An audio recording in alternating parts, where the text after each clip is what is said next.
A man riding on a motorcycle threw the homemade device in the direction of Sisi supporters at the street gathering of about 150 people in a northeastern district of the capital, the sources said.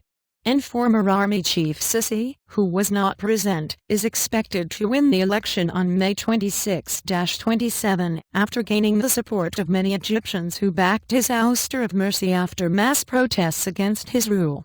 And Sisi has avoided public appearances during his election campaign, apparently for security reasons.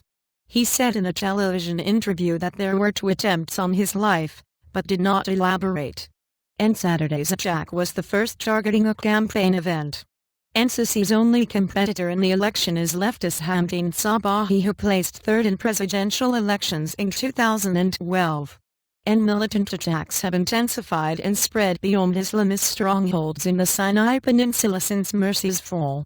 Hundreds of police and soldiers have been killed. And Egypt's interior minister survived an assassination attempt in Cairo last year.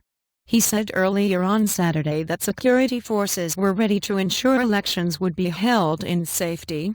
And the security sources said it was not clear whether Saturday's attack had been aimed at the police or Sisi supporters, but one of the wounded was a police officer. And whatever the case, it highlights the persistent instability in the biggest Arab country 3 years after an army-backed popular uprising toppled autocratic President Hosni Mubarak and raised hopes of a brighter future. And in February, 2 Korean visitors were killed in South Sinai when militants bombed their bus, in another blow to the tourism industry, a pillar of the economy. Most high-profile attacks have been claimed by Sinai-based group Ansar Bayt al-Maqdis. And security forces have devastated the Brotherhood, killing hundreds of Mursi supporters at a Cairo protest camp last August and arresting thousands of others.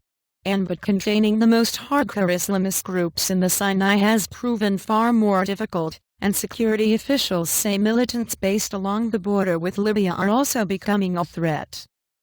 Reporting by Shadi and Nasrallah, editing by Michael Georgi and Lisa Shoemaker.